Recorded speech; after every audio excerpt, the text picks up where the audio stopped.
Let's now bring in Akinola Olojo, a senior researcher in the Lake Chad Basin team at the Institute for Security Studies, into this conversation on Africa's efforts to counter terrorism. Akinola, welcome to the program.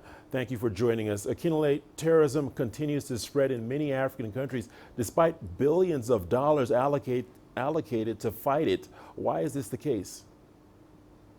Thank you for having me.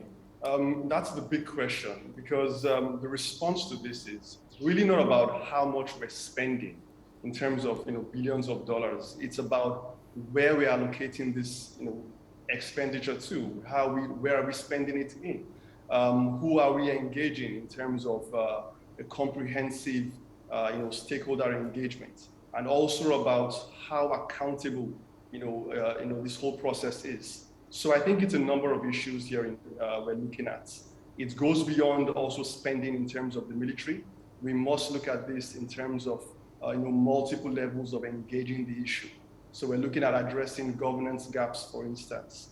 Are we making progress with that in countries in Africa? In terms of the criminal justice sector, is there accountability? Is there trust?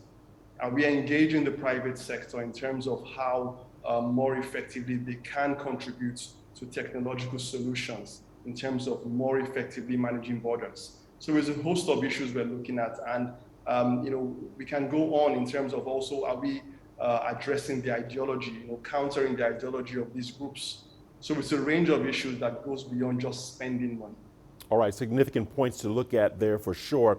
Well, today is the International Day of Remembrance of and tribute to victims of terrorism. What can African countries do to ensure victims get justice and the support that they need? Akinola? Very important question. Yes, it's a day, first of all, when we not only remember those who have lost their lives, unfortunately, as a result of the impacts of violent extremism, but also those who are actively on the front lines, who are still trying to engage this problem. We're also remembering those as well who, of course, this is the period when we recall the events of 9/11. But then I think it also goes beyond that. We need to reflect on what is happening globally. So you made mention of Africa. We're looking at the Horn of Africa, for instance, in Somalia.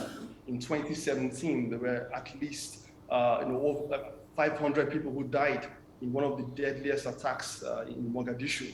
That's quite a lot. We're looking at the Lake Chad Basin countries, Nigeria, Chad, Cameroon, Niger, where for over a decade, we're seeing so many lives still being lost. And this calls for how we need to prevent this problem, because it's not only about commemorating something that happened in the past, but a problem that is still alive and well.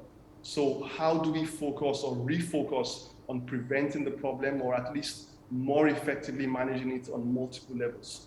So we're talking about the welfare of families of victims as well. It entails that. And we need to think about this in terms of how we ensure that people are no longer vulnerable. Communities are taken care of, are carried along, are consulted.